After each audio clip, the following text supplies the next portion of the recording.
Hello everybody, welcome to Mr.Tou Scary Stories.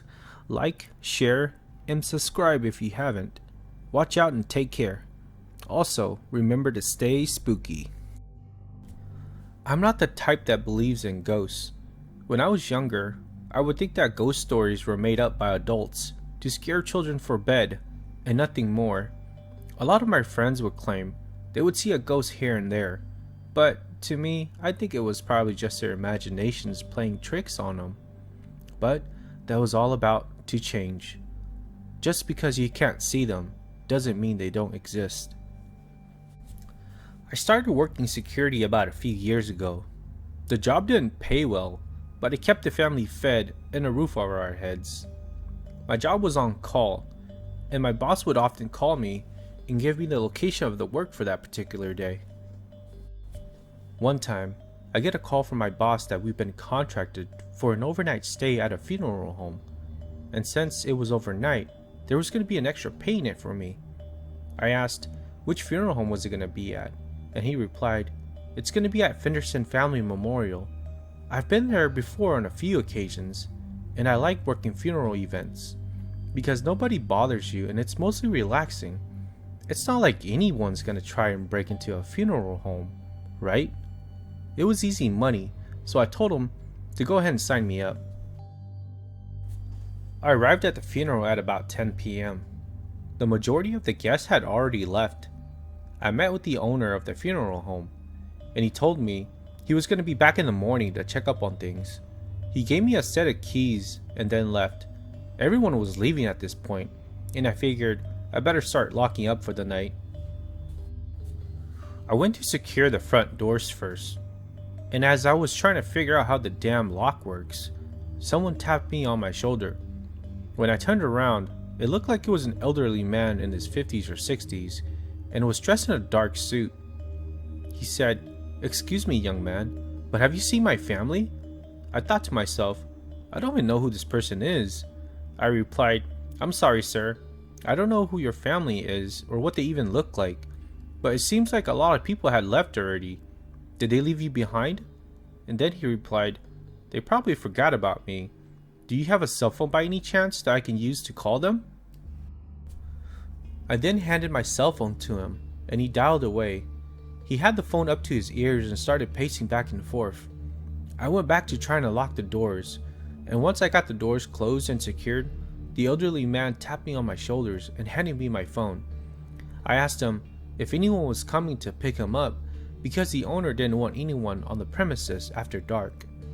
He said they didn't pick up, so I went ahead and left him a message. He turned around and started walking towards the backside of the funeral home.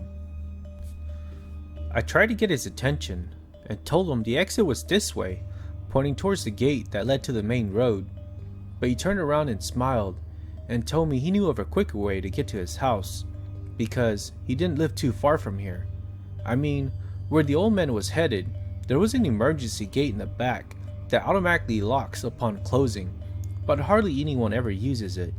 I just told him to go ahead and make sure the gate closes behind him when he leaves. He nodded and was off. I went back to checking all the doors and the windows, and then ending my patrol by going back to my car to relax. By this time, it was about 2 or 3 in the morning already. I was on my phone watching videos, and then I get a call from a number I didn't recognize. I just ignored it at first and went back to watching videos, but then that same number called me back, and I figured I probably should answer it. It might be an emergency. When I answered my phone, the person on the other line seemed pretty upset with me. They said, "Is this some kind of sick joke? Do you think this is funny? Well, wait till I find out who you are." I was kind of caught off guard by this, thinking to myself, who is this person? I thought, maybe it was someone just prank calling me, and I went ahead and hung up and blocked the number, and then proceeded to go back and watch some videos. After my break was over, I went back on patrol, and I noticed that the back door was left open. I could have swore I locked it earlier. Well, anyways, I figured I should go inside and see if anybody got in. I left my flashlight at home and had to use the flashlight on my phone to look around. Then, Out of nowhere, something tapped me on my back and scared the crap out of me. Oh Lord, please, not a ghost. I turned around and looked, and it was the old man from before. Oh, I was relieved. I told him, "Why did you sneak up on me like that?" He then said, "I went to open the back gate, but it got stuck, so I ended up coming back here." I asked him, "How did you get back into the building? The door was already locked when I checked earlier." He claims it wasn't shut all the way, and he had left something and came back to get it. I then told him, "You really need to leave because I can get in trouble if you stick around." We both then exited the funeral home, and I locked the back door and made sure it was closed this time. I then went to check the back gate and told the old man he probably didn't know how to open it because you had to push on a bar in order to get it to open. After I opened the gate for him, he thanked me and then left. After the old man had left, I went back to my car to take my break and go for a quick nap. I was startled when I heard knocking on my window. I stared up, and it was the old man from before. I told him, "What do you want now? I thought you went home." He said, "I did, but I came back." And then he also said, "It's almost time for the funeral home to open. Shouldn't you go open it?" And then I replied, "I'll get to it when I get to it." And then he asked, "I really need to use the restroom, and if you can open it for me so I can tidy up. I want to look my best." I looked at my watch, and it was about 6:30, and the funeral home doesn't open till about 7. But I thought I'd probably do this man a favor, and just went ahead and opened up the door for him. 7 a.m. rolls around, and I went to go open up all the doors and gates. Some people already started arriving, and my shift was coming to an end. The funeral home owner called and asked if there was any trouble. I didn't tell him about the old man, but said everything went good, and then he asked me to go into his office and leave the keys on his desk because he was running late. I walked into the funeral home and went straight to the office.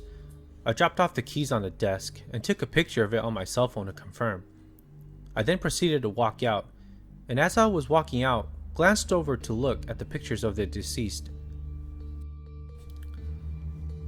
To my shock and horror, the picture was of the old man from earlier. I thought, there's no freaking way. I then walked over to the casket because it was one of those glass caskets that allowed you to see the person on the inside, and lo and behold, it was the old man from last night. When I realized this, my heart just sank to the ground. I started breathing heavily. I needed to get some fresh air, and I rushed out of there as quickly as I could. I looked at my phone to see what phone number the old man used to call last night, and it was the same number that called threatening me. I unblocked the number and called the person right away. When the person picked up, I identified myself as the security guard hired for the funeral and asked if they were on site. The person said they were already there and will come out to meet me in the parking lot. Shortly after I hung up, there was a small group of people who came out to see me. I then told them of what happened the night before, and I even showed them my phone. One person in the group told me he was sorry for the way he reacted because he thought someone was trying to play a sick joke on him by pretending to be his deceased father. He then said when he got the call last night, he didn't recognize the number and let it go to voicemail. But when he went to go check up on the voicemail, it was his father asking for him to come back and pick him up. He played the recording for us all to hear, and sure enough, it was the old man. Son, come back. Why didn't you leave me here? It's so lonely and cold. Come back.